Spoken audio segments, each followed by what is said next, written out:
9th standard കെമിസ്ട്രിയുടെ chemical bonding എന്ന ചാപ്റ്ററിൻ്റെ 7th പാർട്ടാണ് ഈ വീഡിയോ. ഈ വീഡിയോയിൽ നമ്മൾ വാലൻസി എന്ന ടോപ്പിക്കാണ് പഠിക്കുന്നത്. വാലൻസി അഥവാ സംയോജകത എന്നുള്ള ടോപ്പിക്കാണ് നമ്മളിതിൽ പഠിക്കുന്നത്. അപ്പം ഇതുവരെ നമ്മൾ പഠിച്ചു ആറ്റംസ് കൂടിച്ചേർന്ന് മോളിക്യൂൾ ഉണ്ടാകുന്നത് എങ്ങനെയാണ്, ഒരു മോളിക്യൂൾ ഉണ്ടാകാനായി എങ്ങനെയാണ് രണ്ട് ആറ്റംസ് കൂടിച്ചേരുന്നത് എന്നൊക്കെയാണ് നമ്മൾ പഠിച്ചത്.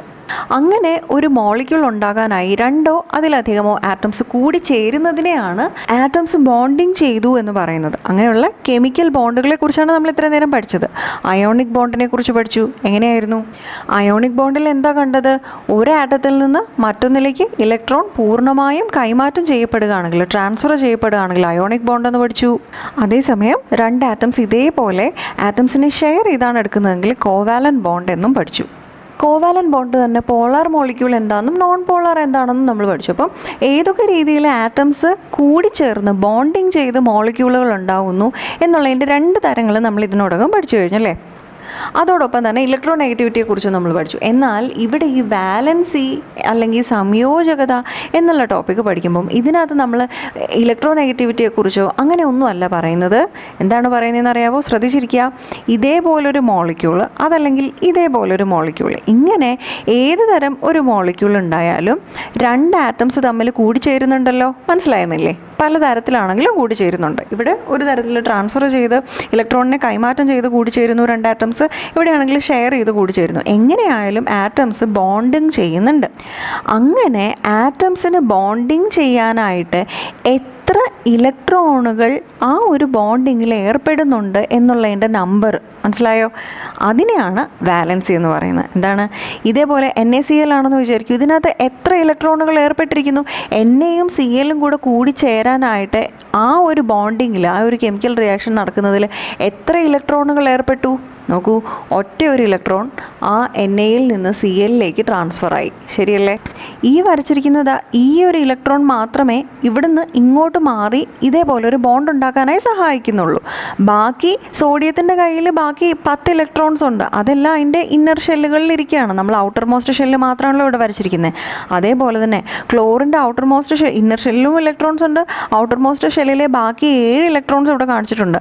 ആ 7 ഇലക്ട്രോൺസും ഈ ബോണ്ടിങ്ങിൽ പാർട്ടിസിപ്പേറ്റ് ചെയ്യുന്നില്ല. ബോണ്ടിങ്ങിൽ പാർട്ടിസിപ്പേറ്റ് ചെയ്യുന്നത് ആര് മാത്രമേ ഉള്ളൂ? ഈ ഒരു ഒറ്റ ഇലക്ട്രോണേ ഉള്ളൂ. അപ്പം ഒരു ഇലക്ട്രോൺ മാത്രമാണ് ബോണ്ടിങ്ങിൽ പാർട്ടിസിപ്പേറ്റ് ചെയ്യുന്നത്. അതേപോലെ തന്നെ ഈ HF എന്ന മോളിക്യൂളിൻ്റെ കാര്യം നോക്കൂ. ഈ ഒരു മോളിക്യൂൾ ഉണ്ടാകാനായി ഹൈഡ്രജൻ്റെ കയ്യിൽ നിന്ന് എത്ര ഇലക്ട്രോണിൻ്റെ പാർട്ടിസിപ്പേഷൻ ഉണ്ട്? ഈ ഒരു ഇലക്ട്രോണാണ് ഹൈഡ്രജൻ്റെ കയ്യിൽ നിന്ന് പാർട്ടിസിപ്പേറ്റ് ചെയ്തിരിക്കുന്നത്. മനസ്സിലാവുന്നില്ലേ? അതേപോലെ തന്നെ ഫ്ലൂറിൻ്റെ കയ്യിൽ ഒരുപാട് ഇലക്ട്രോൺസ് ഉണ്ട്. ഇവിടെ ഔട്ടർ മോസ്റ്റ് ഷെല്ലിൽ ഫ്ലൂറിന് മൊത്തത്തിൽ 7 ഇലക്ട്രോൺസ് ഉണ്ട്. പക്ഷേ ഈ ഒരു ബോണ്ടിങ്ങിന് വേണ്ടിയിട്ട്, ഈ ഒരു സ്പെസിഫിക് ഷെയറിങ് നടക്കാനായിട്ട് ഫ്ലൂറിൻ്റെ എത്ര ഇലക്ട്രോൺസ് പാർട്ടിസിപ്പേറ്റ് ചെയ്തിരിക്കുന്നു? ഇതൊന്ന് മാത്രമേ, ഫ്ലൂറിൻ്റെ ഈ ഒരു ഒറ്റ ഇലക്ട്രോൺ മാത്രമേ ഈ ഒരു ബോണ്ടിങ്ങിന് വേണ്ടിയിട്ട് പാർട്ടിസിപ്പേറ്റ് ചെയ്തിട്ടുള്ളൂ. മനസ്സിലാവുന്നുണ്ടല്ലോ? അങ്ങനെ ഇതേപോലെ ഒരു മോളിക്യൂൾ ഉണ്ടാകാനായി പരസ്പരം ബോണ്ടിങ് ചെയ്യുമ്പോൾ ഒരു എലമെൻറ്റിൻ്റെ ഒരു ആറ്റം, ഇവിടെ ഇപ്പം ഈ സോഡിയം, അങ്ങനെ ഒരു ബോണ്ട് ഫോം ചെയ്ത് ഒരു മോളിക്യൂൾ ഉണ്ടാകാനായിട്ട് ഒരാറ്റം ഒരു ബോണ്ട് ഫോം ചെയ്ത് ഇതേപോലെ ഒരു മോളിക്യൂൾ ഉണ്ടാകാനായിട്ട് എത്ര ആറ്റംസിനെ വിട്ടുകൊടുക്കുകയോ അക്സെപ്റ്റ് ചെയ്യുകയോ അല്ലെങ്കിൽ ഷെയർ ചെയ്യുകയോ ചെയ്യുന്നുണ്ട് എന്നുള്ളതാണ് ആ ആറ്റത്തിൻ്റെ വാലൻസി. ആ ഇലക്ട്രോണുകളുടെ എണ്ണമാണ് ആ ഒരു പർട്ടിക്കുലർ എലമെൻറ്റിൻ്റെ വാലൻസി എന്ന് പറയുന്നത്. അതായത് ഒരു പർട്ടിക്കുലർ എലമെൻറ്റിൻ്റെ വാലൻസി കാണണമെന്നുണ്ടെങ്കിൽ ആ എലമെൻറ്റിൻ്റെ ആറ്റം എത്ര ഇലക്ട്രോൺസിനെ ഒന്നെങ്കിൽ ലൂസ് ചെയ്യുന്നുണ്ട് എന്ന് നോക്കുക. ലൂസ് ചെയ്യുന്നുണ്ടെന്ന് വെച്ചാൽ എത്ര ഇലക്ട്രോണുകളെ വിട്ടുകൊടുക്കുന്നുണ്ട്, ആ ഒരു ആറ്റം എത്ര ഇലക്ട്രോണുകളെ വിട്ടുകൊടുക്കുന്നുണ്ടോ എന്ന് നോക്കുക.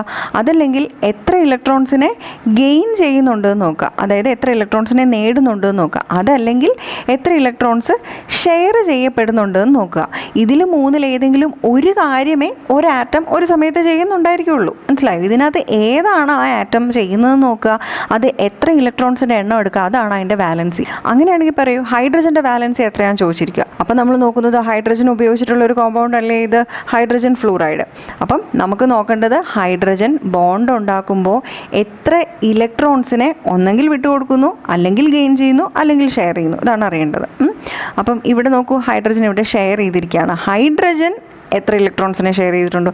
2 ഇലക്ട്രോൺസ് മൊത്തം ഷെയർ ചെയ്യപ്പെട്ടിട്ടുണ്ട്, അല്ലെങ്കിൽ ഒരു ജോഡി ഇലക്ട്രോൺസ് ആണ് ഇവർ പരസ്പരം ഷെയർ ചെയ്തിരിക്കുന്നത്. പക്ഷേ ഇവിടെ നമ്മളോട് ചോദിച്ചിരിക്കുന്നത് what is the valency of hydrogen? ഹൈഡ്രജൻ്റെ വാലൻസിയാണ് നമുക്ക് കണ്ടുപിടിക്കേണ്ടത്. അപ്പം ഹൈഡ്രജൻ്റെ കണ്ണിലൂടെ നോക്കുക, ഹൈഡ്രജൻ്റെ പോയിന്റ് ഓഫ് വ്യൂവിൽ നോക്കുമ്പം ഹൈഡ്രജൻ അവനവൻ്റെ എത്ര ഇലക്ട്രോൺസിനെ ഷെയർ ചെയ്തിട്ടുണ്ട്? ഒറ്റ ഒരു ഇലക്ട്രോണിനെ ഷെയർ ചെയ്തിട്ടുള്ളൂ. അതുകൊണ്ട് ഹൈഡ്രജൻ്റെ വാലൻസി 1 ആകുന്നു. മനസ്സിലായോ? അങ്ങനെയാണെങ്കിൽ ഇതാ ഇവിടെ സോഡിയം കണ്ടോ. ഈ സോഡിയത്തിൻ്റെ പറയൂ, സോഡിയത്തിൻ്റെ വാലൻസി നമുക്ക് കണ്ടുപിടിക്കണം. എണ്ണയുടെ വാലൻസി കണ്ടുപിടിക്കണം. അപ്പം നമ്മൾ സോഡിയം ഉണ്ടാക്കിയിരിക്കുന്ന ഒരു കോമ്പൗണ്ടിനെ ഇവിടെ കൺസിഡർ ചെയ്തു. എന്നിട്ട് എന്ത് നോക്കണം? ഈ സോഡിയം ഇവിടെ ഇലക്ട്രോണിനെ ലോസ് ചെയ്തിരിക്കുവാണോ, ഗെയിൻ ചെയ്തിരിക്കുവാണോ, ഷെയർ ചെയ്തിരിക്കുവാണോ? എന്താണ്? ലോസ് ചെയ്തിരിക്കുകയാണ് അല്ലേ? സോഡിയത്തിൻ്റെ കയ്യിൽ നിന്ന് ഒരു ഇലക്ട്രോൺ നഷ്ടമായിരിക്കുകയാണ്. അപ്പം എത്ര ഇലക്ട്രോൺസ് നഷ്ടം? അതിൻ്റെ നമ്പർ എടുക്കുക. ഇലക്ട്രോൺസിൻ്റെ നമ്പറാണ് നമുക്കിവിടെ വാലൻസിയിൽ നോക്കേണ്ടത്. എത്ര ഇലക്ട്രോൺസിനെ നഷ്ടപ്പെടുത്തിയിട്ടുണ്ട്? ഒറ്റ ഒരു ഇലക്ട്രോണിനെ നഷ്ടപ്പെടുത്തിയിട്ടുള്ളൂ, ബാക്കിയുള്ളതൊക്കെ അതിൻ്റെ കയ്യിലിരിക്കുക. അപ്പം എത്ര ഇലക്ട്രോൺസിനെ നഷ്ടപ്പെടുത്തി? ഒറ്റ ഒരെണ്ണത്തിനെ. അതുകൊണ്ട് സോഡിയത്തിൻ്റെ വാലൻസിയും 1 തന്നെയാവുന്നു. അങ്ങനെയാണെങ്കിൽ ക്ലോറിൻ്റെ പറയൂ. ക്ലോറിൻ ഈ ഒരു കോമ്പൗണ്ട് ഫോം ചെയ്യാനായിട്ട്, അല്ലെങ്കിൽ ഏത് കോമ്പൗണ്ട് ഫോം ചെയ്താലും ക്ലോറിൻ എത്ര ഇലക്ട്രോൺസിനെ നഷ്ടപ്പെടുത്തുകയോ നേടിയെടുക്കുകയോ ഗെയിൻ ചെയ്യുകയോ അല്ലെങ്കിൽ ഷെയർ ചെയ്യുകയോ പങ്കുവയ്ക്കുകയോ ചെയ്യുന്നുണ്ട്? ക്ലോറിൻ ഇവിടെ നോക്കുമ്പോൾ നമുക്ക് മനസ്സിലാവുന്നുണ്ട് ക്ലോറിൻ എന്താ വല്ലതും നഷ്ടപ്പെടുത്തിയിട്ടുണ്ടോ? ഇല്ല, ഇങ്ങോട്ട് കിട്ടിയതിനെ എടുത്ത് സ്വന്തം ഔട്ടർ ഷെല്ലിലേക്ക് വെക്കുകയാണ് ചെയ്തത്. അതിനെന്ത് പറയാം? നേടിയെടുത്തു എന്ന് പറയാം. ഗെയിൻ ചെയ്തു. ക്ലോറിൻ ഗെയിൻ ചെയ്തു ഇലക്ട്രോണിനെ. എത്ര ഇലക്ട്രോണിനെ ഗെയിൻ ചെയ്തു എന്ന് നോക്കുക. അതാണല്ലോ വാലൻസി. എത്ര ഇലക്ട്രോണിനെ ഗെയിൻ ചെയ്തു? ഒറ്റ ഒരു ഇലക്ട്രോണിനെ. അതുകൊണ്ട് ക്ലോറിൻ്റെയും വാലൻസി 1 തന്നെ. ഇവിടെ ഫ്ലൂറിൻ്റെ നോക്കുമ്പോഴും നമുക്ക് മനസ്സിലാക്കാം ഫ്ലൂറിന് ഇവിടെ ഒറ്റ ഒരു ഇലക്ട്രോണിനെയാണ് ഈ ഹൈഡ്രജൻ്റെ പറഞ്ഞതുപോലെ തന്നെ ഫ്ലൂറിൻ്റെ ഒറ്റ ഒരു ഇലക്ട്രോണിനെ മാത്രമാണ് പങ്കുവച്ചിരിക്കുന്നത്. അതുകൊണ്ട് ഫ്ലൂറിൻ്റെയും വാലൻസി 1 തന്നെയാണ് വരുന്നത്. പെട്ടെന്നൊന്നും മനസ്സിലായല്ലോ എങ്ങനെയാണ് വാലൻസി കണ്ടുപിടിക്കുന്നതെന്ന് മനസ്സിലായില്ലേ? ഇനി ആ ടെക്സ്റ്റ് ബുക്കിൽ കൊടുത്തിരിക്കുന്ന ഡെഫിനേഷൻ നോക്കൂ. The number of electrons lost, gained or shared by an atom during chemical reaction is its valency. മനസ്സിലായോ? വാലൻസി അല്ലെങ്കിൽ സംയോജകത എന്നാൽ എന്താണെന്ന് പറഞ്ഞിരിക്കുന്നു? രാസപ്രവർത്തനത്തിൽ ഏർപ്പെടുമ്പോൾ ഒരു ആറ്റം വിട്ടുകൊടുക്കുകയോ സ്വീകരിക്കുകയോ അല്ലെങ്കിൽ പങ്കുവെക്കുകയോ ചെയ്യുന്ന ഇലക്ട്രോണിൻ്റെ എണ്ണമാണ് അതിൻ്റെ സംയോജകത. വളരെ സിമ്പിളായ കാര്യമാണല്ലോ ഇത്. ഈ എക്സാമ്പിൾസ് കാണുമ്പോഴത്തേക്കും മനസ്സിലാവുന്നില്ലേ? ഒരു ആറ്റത്തിനെ കൺസിഡർ ചെയ്യുക. ഒരു കെമിക്കൽ റിയാക്ഷനിൽ ഏർപ്പെടാനായിട്ട് ആ ആറ്റം എത്ര ഇലക്ട്രോൺസിനെ ഒന്നെങ്കിൽ വിട്ടുകൊടുക്കുന്നുണ്ട്, അല്ലെങ്കിൽ അക്സെപ്റ്റ് ചെയ്യുന്നുണ്ട്, അതായത് ഗെയിൻ ചെയ്യുന്നുണ്ട്, അല്ലെങ്കിൽ പങ്കുവയ്ക്കുന്നുണ്ട് എന്നുള്ളതിൻ്റെ കണക്കെടുക്കുക. ആ നമ്പർ ആയിരിക്കും അതിൻ്റെ വാലൻസി. വളരെ സിമ്പിളായ കാര്യമാണ്, എന്നാൽ വളരെ ഇമ്പോർട്ടൻ്റ് ആയ കാര്യമാണ്. നമുക്ക് വളരെ വിശദമായിട്ട് പഠിക്കേണ്ടതാണ്. അങ്ങനെയാണെങ്കിൽ ഇത്രയും കാര്യങ്ങൾ പറഞ്ഞത് നന്നായി മനസ്സിലായെങ്കിൽ, അതോടൊപ്പം തന്നെ ഡെഫിനേഷനും നന്നായിട്ട് മനസ്സിലായിട്ടുണ്ടെങ്കിൽ, നമ്മൾ പഠിച്ചിരിക്കുന്ന എല്ലാ എലമെൻറ്റുകളുടെയും വാലൻസി കണ്ടുപിടിക്കാം. അത് അത്യാവശ്യമാണ്. നമുക്ക് എല്ലാ എലമെൻറ്റുകളുടെയും വാലൻസി കണ്ടുപിടിക്കാനായിട്ട്, അല്ലെങ്കിൽ നമുക്കത് കാണാപ്പാഠം അറിഞ്ഞിരിക്കണം. ഇനി നമ്മൾ നോക്കാൻ പോകുന്നത്, ഇവിടെ നമ്മൾ പഠിച്ച 1 മുതൽ 18 വരെ ആറ്റോമിക് നമ്പറുള്ള എലമെൻറ്റുകൾ ഇവിടെ എഴുതിയിട്ടുണ്ട്. കണ്ടോ? ആറ്റോമിക് നമ്പർ ഇവിടെ എഴുതിയിരിക്കുന്നു, എലമെൻറ്റുകളുടെ പേര്, ഇലക്ട്രോണിക് കോൺഫിഗറേഷൻ. അപ്പോൾ നമ്മൾ ഓൾറെഡി പഠിച്ചിട്ടുണ്ട് എലമെൻറ്റുകളുടെ ആറ്റോമിക് നമ്പർ അറിയാമെങ്കിൽ അതിൽ നിന്ന് ഇലക്ട്രോണിക് കോൺഫിഗറേഷൻ എങ്ങനെ എഴുതുന്നതെന്ന് നമ്മൾ ഫസ്റ്റ് ചാപ്റ്ററിൽ ഇലക്ട്രോണിക് കോൺഫിഗറേഷൻ എന്നുള്ള ടോപ്പിക്ക് പഠിച്ചപ്പോൾ അത് നന്നായി പഠിച്ചില്ലേ? ഈ 18 എലമെൻറ്റുകളുടെ ഇലക്ട്രോണിക് കോൺഫിഗറേഷൻ എഴുതാൻ നമ്മൾ പഠിച്ചതാണ്. അതുകൊണ്ട് ഇനിയിപ്പം അതെങ്ങനെ എഴുതുന്നതെന്ന് പറയുന്നില്ല. അത് അറിയില്ലാത്തവർ അതൊന്നുകൂടെ കണ്ടുപഠിക്കുക. അപ്പോൾ എല്ലാവർക്കും ഇത് എഴുതാൻ അറിയാം എന്നുള്ളൊരു ധാരണയിലാണ് നമ്മളിനി എന്ത് ചെയ്യാൻ പോകുന്നത്? ഈ എലമെൻറ്റുകളുടെ വാലൻസി കണ്ടുപിടിക്കാൻ പോകുന്നത്. അപ്പം നമ്മളിപ്പോൾ ചെയ്യുന്നത് ആറ്റോമിക് നമ്പർ അറിയാമെങ്കിൽ ഇലക്ട്രോണിക് കോൺഫിഗറേഷൻ എഴുതിക്കൊണ്ട് ആ ഇലക്ട്രോണിക് കോൺഫിഗറേഷനിൽ നിന്ന് ആ എലമെൻറ്റുകളുടെ വാലൻസി എങ്ങനെയാണ് കണ്ടുപിടിക്കുന്നത് നമ്മൾ ഈ 1 മുതൽ 18 വരെയുള്ള എലമെൻറ്റുകളുടെ ചെയ്യാൻ പോവുകയാണ്. അപ്പോൾ വാലൻസി എന്താണെന്ന് നമുക്ക് നല്ല തറവായിട്ട് മനസ്സിലാകും. വാലൻസി എന്താണെന്ന് നമ്മൾ ഓൾറെഡി പഠിച്ചിരിക്കുന്നു. ഒരു കെമിക്കൽ ബോണ്ടിങ്ങിൽ ഏർപ്പെടുമ്പോൾ ഒരു ആറ്റം എത്ര ഇലക്ട്രോൺസിനെ പങ്കുവെക്കുകയോ സ്വീകരിക്കുകയോ വിട്ടുകൊടുക്കുകയോ ചെയ്യുന്നു. ഈ പറഞ്ഞതിൽ ഏതെങ്കിലും ഒന്നായിരിക്കും ആ ആറ്റം ചെയ്യുക. അത് എത്ര ഇലക്ട്രോൺസ് ആണ് അതിൽ പങ്കെടുക്കുന്നത് എന്നുള്ളതാണ് വാലൻസി സൂചിപ്പിക്കുന്നത്. ഒന്നാമതായിട്ട് നമുക്ക് ഈ മഗ്നീഷ്യം എന്ന എലമെൻറ്റിൻ്റെ വാലൻസി കണ്ടുപിടിക്കാം. മഗ്നീഷ്യം എന്ന് പറയുമ്പോൾ എത്ര?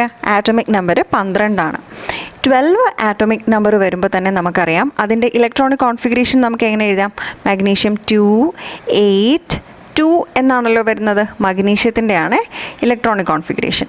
അപ്പം ഈ 2a2 എന്ന് എഴുതിയാൽ അതിൻ്റെ അർത്ഥം എന്താണ്? K ഷെല്ലിൽ 2 ഇലക്ട്രോൺ, L ഷെല്ലിൽ 8 ഇലക്ട്രോൺ, പിന്നെ M ഷെല്ലിൽ 2 ഇലക്ട്രോൺ ആണല്ലോ. ഇങ്ങനെ ഇലക്ട്രോണിക് കോൺഫിഗറേഷൻ എഴുതിയതിന് ശേഷം വാലൻസ് ഇലക്ട്രോണുകളുടെ എണ്ണത്തിൽ നിന്നാണ് നമ്മൾ ഒരു എലമെൻറ്റിൻ്റെ വാലൻസ് കണ്ടുപിടിക്കാൻ പോകുന്നത്. ഇവിടെ വാലൻസ് ഇലക്ട്രോൺ എന്ന് പറഞ്ഞാൽ എന്താണ്? വാലൻസ് ഇലക്ട്രോൺ എന്ന് പറഞ്ഞാൽ ഔട്ടർ മോസ്റ്റ് ഷെൽ അല്ലെങ്കിൽ വാലൻസ് ഷെല്ലിൽ എത്ര ഇലക്ട്രോൺസ് ഉണ്ട് എന്നുള്ളതിൻ്റെ എണ്ണമാണ് വാലൻസ് ഇലക്ട്രോൺ.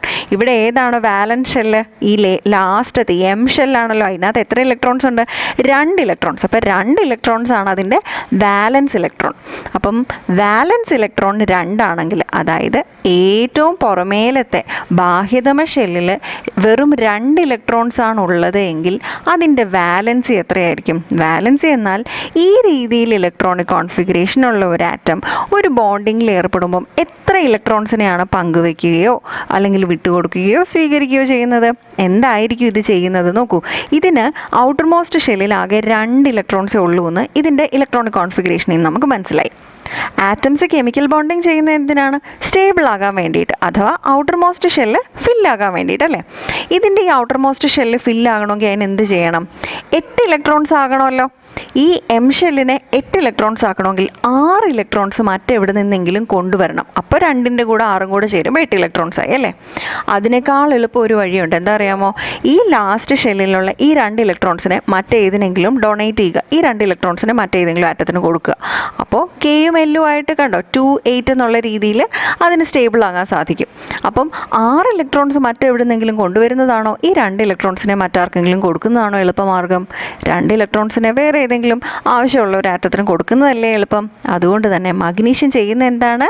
അതിൻ്റെ ഔട്ടർ മോസ്റ്റ് ഷെല്ലിലുള്ള 2 ഇലക്ട്രോൺസിനെ ഡൊണേറ്റ് ചെയ്ത് Kയും Lയും ഫിൽഡായിരിക്കുന്ന ആ അവസ്ഥയിൽ സ്റ്റേബിൾ ആവുക എന്നുള്ളൊരു രീതിയായിരിക്കും മഗ്നീഷ്യം സ്വീകരിക്കുക.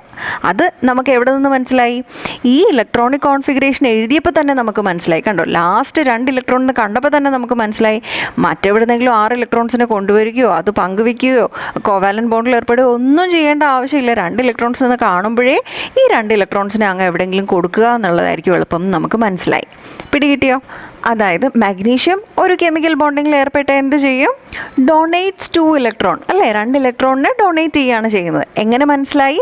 വാലൻസ് ഷെല്ലിൽ എത്ര ഇലക്ട്രോൺസ് ഉണ്ടെന്ന് നോക്കിയപ്പോഴാണ് നമുക്ക് എന്താണ് ഇത് ചെയ്യുന്നതെന്ന് പിടികിട്ടിയത്. ശരിയല്ലേ? ഇങ്ങനെ ഒരു കാര്യം മനസ്സിലാവുമ്പോൾ തന്നെ നമുക്ക് മനസ്സിലായി അതിൻ്റെ വാലൻസി എന്നാൽ എന്താണ്? ഒരു കെമിക്കൽ ബോണ്ടിങ്ങിൽ ഏർപ്പെടുമ്പോൾ എത്ര ഇലക്ട്രോൺസിനെ കൊടുക്കുന്നു, അല്ലെങ്കിൽ എത്ര ഇലക്ട്രോൺസിനെ സ്വീകരിക്കുന്നു, അല്ലെങ്കിൽ എത്ര ഇലക്ട്രോൺസിനെ പങ്കുവയ്ക്കുന്നു. ഇവിടെ എന്ത് ചെയ്യുന്നു? 2 ഇലക്ട്രോൺസിനെ കൊടുക്കുന്നു അല്ലേ, 2 ഇലക്ട്രോൺസിനെ നഷ്ടപ്പെടുത്തുന്നു. അതുകൊണ്ട് തന്നെ നമുക്ക് പറയാം ആ മഗ്നീഷ്യത്തിൻ്റെ വാലൻസി എന്ന് പറയുന്നത് 2 ആയിരിക്കും എന്ന് പറയാം. എന്തുകൊണ്ട്? 2 ഇലക്ട്രോൺസിനെ ഡൊണേറ്റ് ചെയ്യുന്നു നമുക്ക് മനസ്സിലായതുകൊണ്ട്. അത് മനസ്സിലായില്ലേ? അപ്പോൾ നമ്മൾ എഴുതുന്നു മഗ്നീഷ്യത്തിൻ്റെ നേരെ വാലൻസി 2 എന്ന് എഴുതുന്നു. അടുത്തതായിട്ട് നമുക്ക് ഏതിൻ്റെ വാലൻസ് എഴുതാം? നമുക്ക് ഈ ആറ്റോമിക് നമ്പർ 4ഓ 5ഓ ഒക്കെയുള്ള ബോറോൺ, ബെറീലിയം, അതിൽ നമുക്ക് ബെറീലിയത്തിൻ്റെ ഇതേപോലെ തന്നെയല്ലേ വരുന്നത്. ബെറീലിയത്തിൻ്റെ വാലൻസ് കണ്ടുപിടിക്കാം. ബെറീലിയം എന്ന് പറയുമ്പം അതിൻ്റെ ഇലക്ട്രോൺ കോൺഫിഗറേഷൻ 2, 2 എന്നല്ലേ വരുന്നത്. K ഷെല്ലിൽ 2 ഇലക്ട്രോൺ, L ഷെല്ലിൽ 2 ഇലക്ട്രോൺ അല്ലേ. അവിടെയും നമുക്ക് എന്ത് കണ്ടോ, അവസാനത്തെ ഷെല്ലിൽ 2 ഇലക്ട്രോൺ ആണ് ബെറീലിയത്തിനുള്ളത് അല്ലേ. നേരത്തെ കണ്ടതുപോലെ തന്നെ ബെറീലിയത്തിനും ഇവിടെ 2 ഇലക്ട്രോൺസ് ആണ് ഉള്ളത്. അപ്പോൾ ഈ ഔട്ടർ മോസ്റ്റ് ഷെല്ല് L ഷെല്ലിനെ എന്താണ് 8 ഇലക്ട്രോൺസ് ആകുമ്പോഴല്ലേ അത് സ്റ്റേബിൾ ആവുന്നത് അല്ലേ. ഫുള്ളി ഫിൽഡായ ഔട്ടർ മോസ്റ്റ് ഷെൽ ഉണ്ടാക്കുക എന്നുള്ളതാണ് അതിൻ്റെ ഉദ്ദേശം അല്ലേ. ഈ എല്ലിനെ 8 ഇലക്ട്രോൺസ് ആക്കണമെന്നുണ്ടെങ്കിൽ 6 ഇലക്ട്രോൺസിനെ നേരത്തെ പോലെ എവിടെന്നെങ്കിലും കൊണ്ടുവരിക. അതല്ലെങ്കിൽ എന്ത് ചെയ്യാം? ഇവിടെയുള്ള ഈ 2 ഇലക്ട്രോൺസിനെ മറ്റേതെങ്കിലും ഒരു ആറ്റത്തിന് ഡൊണേറ്റ് ചെയ്യുകയാണെങ്കിൽ എന്ത് ചെയ്യാൻ പറ്റും? ഈ K ഷെല്ല് ഫുള്ളി ഫിൽഡായ K ഷെല്ല് കിട്ടില്ല. Kയിൽ 2 ഇലക്ട്രോൺസ് പറഞ്ഞാൽ ഫുള്ളി ഫിൽഡ് ആണല്ലേ. അപ്പം ബെറിലിയത്തിന് എന്താണ് 6 ഇലക്ട്രോൺസിനെ എവിടെന്നെങ്കിലും കൊണ്ടുവരണേനേക്കാളും ഏറ്റവും എളുപ്പമായിട്ട് എന്ത് ചെയ്യാൻ പറ്റും? ഈ 2 ഇലക്ട്രോൺസിനെ ഡൊണേറ്റ് ചെയ്ത് കളയുന്നതല്ലേ എളുപ്പം. 6 എണ്ണത്തിന് കൊണ്ടുവരുന്നതിനേക്കാളും എളുപ്പം 2 എണ്ണത്തിന് വിട്ടുകൊടുക്കുന്നത്. അതുകൊണ്ട് ഈ ബെറിലിയത്തിൻ്റെ ആറ്റവും എന്ത് ചെയ്യുന്നു? 2 ഇലക്ട്രോൺസിനെ ഡൊണേറ്റ് ചെയ്യുന്നു. അപ്പോൾ അവിടെയും വാലൻസി എന്ത് തന്നെ വരുന്നു? 2 എന്ന് വരുന്നു. എന്തുകൊണ്ട് വാലൻസി 2 വന്നു? 2 ഇലക്ട്രോൺസിനെ വിട്ടുകൊടുക്കുന്നു. എത്ര ഇലക്ട്രോൺസിനെ വിട്ടുകൊടുക്കുകയോ സ്വീകരിക്കുകയോ പങ്കുവയ്ക്കുകയോ ചെയ്യുന്നു എന്നാണ് നമുക്ക് നോക്കേണ്ടത്. അതുകൊണ്ട് തന്നെ ബെറിലിയത്തിന് നമ്മൾ 2 എന്ന വാലൻസി എഴുതുന്നു. അടുത്തതായിട്ട് 13 ആറ്റോമിക് നമ്പർ വരുന്ന അലൂമിനിയം നമുക്ക് ചെയ്ത് നോക്കാം. അലൂമിനിയത്തിൻ്റെ ഇലക്ട്രോണിക് കോൺഫിഗറേഷൻ എങ്ങനെയാണ്? 2, 8, 3 എന്നാണ്. കെ ഷെല്ലിൽ 2 ഇലക്ട്രോൺ, എല്ലിൽ 8, എമ്മിൽ 3 അല്ലേ? ഇവിടെയും എന്തായിരിക്കും സംഭവിക്കുന്നത്? നമ്മൾ നേരെ നോക്കുന്നു, ആദ്യം ഇലക്ട്രോണിക് കോൺഫിഗറേഷൻ എഴുതുന്നു, ഔട്ടർ ഷെല്ലിൽ എത്ര ഇലക്ട്രോൺസ് ഉണ്ടെന്ന് നോക്കുന്നു. കാണുമ്പോൾ മനസ്സിലായി 3 ഇലക്ട്രോൺസ് ആണ് ഉള്ളതെന്ന് മനസ്സിലായി. 3 ഇലക്ട്രോൺസ് ഔട്ടർ ഷെല്ലിൽ ഉണ്ടെങ്കിൽ അവിടെ സ്റ്റേബിൾ ആയിട്ടുള്ളൊരു കോൺഫിഗറേഷൻ കൊണ്ടുവരണമെങ്കിൽ എന്ത് ചെയ്യണം? ഇതിനെ 8 ഇലക്ട്രോൺസ് ആക്കണം. അപ്പോൾ അതിനുവേണ്ടി എന്ത് ചെയ്യണം? 5 ഇലക്ട്രോൺസിനെ മറ്റെവിടുന്നെങ്കിലും കൊണ്ടുവരികയാണ് അലൂമിനിയം ചെയ്യേണ്ടത്. ശരിയല്ലേ? 5 ഇലക്ട്രോൺസിനെ മറ്റെവിടുന്നെങ്കിലും കൊണ്ടുവരിക. അതിനേക്കാളും എളുപ്പം എങ്ങനെയാണ്? കയ്യിലുള്ള 3 എണ്ണത്തിനെ വിട്ടുകൊടുക്കുകയാണെങ്കിൽ എന്ത് ചെയ്യുന്നു? കണ്ടോ, 2 8 എന്നുള്ള ഒരു സ്റ്റേബിൾ കോൺഫിഗറേഷൻ അതിന് കിട്ടണു. ശരിയല്ലേ? മനസ്സിലാവുന്നില്ല? അപ്പം ഫുള്ളി ഫിൽഡായ എൽ ഷെല്ലിന് ഔട്ടർ മോസ്റ്റ് ഷെല്ലാക്കി വെക്കാൻ കഴിയും. 5 ഇലക്ട്രോൺസിനെ മറ്റെവിടുന്നെങ്കിലും കൊണ്ടുവരണേക്കാളും എളുപ്പമാണ് ഈ 3 ഇലക്ട്രോൺസിനെ വിട്ടുകൊടുക്കുന്നത്. അതായത് അലൂമിനിയം ഒരു ബോണ്ടിൽ ഏർപ്പെടുമ്പോൾ ഈ 3 ഇലക്ട്രോൺസിനെ ഡൊണേറ്റ് ചെയ്യാനാണ് നോക്കുന്നതെന്ന് മനസ്സിലാവുന്നില്ലേ? ഇത് കാണുമ്പോൾ അത് മനസ്സിലാവുന്നില്ലേ? 3 ഇലക്ട്രോൺസിനെ വിട്ടുകൊടുക്കാനുള്ള ടെൻഡൻസിയാണ് അലൂമിനിയം കാണിക്കുന്നത്. അതുകൊണ്ട് തന്നെ അവിടെയും വാലൻസി എന്ത് വരുന്നു? 3 എന്ന് നമുക്ക് എഴുതാൻ കഴിയുന്നു. മനസ്സിലായോ? അലൂമിനിയത്തിന് 3 എന്ന് വാലൻസി നമ്മൾ എഴുതി. അതേപോലെ തന്നെ ആറ്റോമിക് കോൺഫിഗറേഷൻ വരുന്ന ഒരു എലമെൻ്റാണ് ബോറോൺ. കണ്ടോ, 2 3 എന്നല്ലേ ബോറോണിൻ്റെ ആറ്റോമിക് കോൺഫിഗറേഷൻ? കണ്ടോ? അപ്പോൾ അങ്ങനെ 2 3 എന്ന് ബോറോണിൻ്റെ ആറ്റോമിക് കോൺഫിഗറേഷൻ ഇരിക്കുമ്പോൾ അവിടെയും എന്തായിരിക്കും സംഭവിക്കുന്നത്? ഔട്ടർ മോസ്റ്റ് ഷെല്ലിൽ 3 ഇലക്ട്രോൺസ് ആണ് ബോറോണിനുള്ളത്. അങ്ങനെ 3 ഇലക്ട്രോൺസ് ഔട്ടർ മോസ്റ്റ് ഷെല്ലിൽ വരുമ്പം എന്ത് ചെയ്യണു? ആ 3നെ വിട്ടുകൊടുക്കുന്നു. 5 എണ്ണത്തിനെ കൊണ്ടുവന്ന് 8 ആക്കുന്നതിനേക്കാളും എളുപ്പം 3നെ വിട്ടുകൊടുത്ത് എന്താണ് ആ കെ ഷെല്ല് ഫുള്ളി ഫിൽഡായ കെ ഷെല്ല് ഉണ്ടാക്കുന്നതല്ലേ? അതുകൊണ്ട് 3 എണ്ണത്തിനെ വിട്ടുകൊടുക്കാനുള്ളൊരു ടെൻഡൻസി ബോറോണും കാണിക്കുന്നു. അതുകൊണ്ട് നമുക്ക് ബോറോണിൻ്റെ വാലൻസിയും എന്തെഴുതാം? 3 എന്ന് തന്നെ എഴുതാം. ഇത്രയും നന്നായി മനസ്സിലായെങ്കിൽ അടുത്തത് സോഡിയത്തിൻ്റെ വാലൻസി നിങ്ങൾ തന്നെ ഒന്ന് എഴുതി നോക്കൂ. സോഡിയത്തിൻ്റെ എങ്ങനെയാണ് ഇലക്ട്രോണിക് കോൺഫിഗറേഷൻ വരിക? 2 8 1 എന്നാണല്ലോ അല്ലേ? ലാസ്റ്റ് ഷെല്ലിൽ എത്ര ഇലക്ട്രോൺസ് ഉണ്ട്? ഒറ്റ ഒരു ഇലക്ട്രോണേ ഉള്ളൂ. ഫുള്ളി ഫിൽഡായ ലാസ്റ്റ് ഷെല്ല് കിട്ടണമെങ്കിൽ എന്ത് ചെയ്യണം? സോഡിയത്തിന് ഈ 1നെ അങ്ങ് ഡൊണേറ്റ് ചെയ്ത് വിട്ടുകൊടുക്കുന്നതല്ലേ എളുപ്പം? അല്ലെങ്കിൽ എന്താ ചെയ്യേണ്ടത്? 7 ഇലക്ട്രോൺസിനെയും കൂടെ എവിടെയെങ്കിലും നിന്ന് കൊണ്ടുവന്ന് ഈ ലാസ്റ്റ് ഷെല്ലിൽ 1 + 7 എന്നുള്ള രീതിയിൽ 8 ഇലക്ട്രോൺസ് ആക്കണം. 7 ഇലക്ട്രോൺസിനെ കൊണ്ടുവരുന്നതിനേക്കാളും എത്രയോ എളുപ്പമാണ് ഈ 1 ഇലക്ട്രോണിനെ വിട്ടുകൊടുക്കുന്നത്. ശരിയല്ലേ? അതുകൊണ്ട് സോഡിയം എന്ത് ചെയ്യണു? ഔട്ടർ ഷെല്ലിലുള്ള ആകെ ഒരു ഇലക്ട്രോണിനെ വിട്ടുകൊടുക്കാനുള്ള ടെൻഡൻസിയാണ് സോഡിയം കാണിക്കുന്നത്. എത്ര ഇലക്ട്രോൺസിനെ വിട്ടുകൊടുക്കാൻ? ഒറ്റ ഒരു ഇലക്ട്രോണിനെ വിട്ടുകൊടുക്കാൻ 1 ഇലക്ട്രോണിനെ വിട്ടുകൊടുക്കുന്നു. അതുകൊണ്ട് തന്നെ സോഡിയത്തിൻ്റെ വാലൻസിയും 1 എന്ന് എഴുതാം. സോഡിയത്തിൻ്റെ വാലൻസിയും നമ്മൾ 1 എന്ന് എഴുതുന്നു. അതേപോലെ തന്നെ ഔട്ടർ ഷെല്ലിൽ 1 ഇലക്ട്രോൺ വരുന്ന വേറൊരാൾ ഇവിടെ കണ്ടോ? ലിഥിയം. ലിഥിയത്തിനും എങ്ങനെയാണ് വരുന്നത്? 2 1 എന്നുള്ളൊരു കോൺഫിഗറേഷനാണ് ലിഥിയത്തിനുള്ളത്. 2 1 എന്ന് വരുമ്പോഴും അവിടെ ലാസ്റ്റ് ഷെല്ലിൽ 1 ഇലക്ട്രോൺ ഉണ്ട്. ആ 1 ഇലക്ട്രോണിനെ അങ്ങ് ഡൊണേറ്റ് ചെയ്യുകയാണെങ്കിൽ ഫുള്ളി ഫിൽഡായ കെ ഷെല്ല് ലിഥിയത്തിന് കിട്ടുന്നു. അതല്ലേ ലിഥിയത്തിനും എളുപ്പം?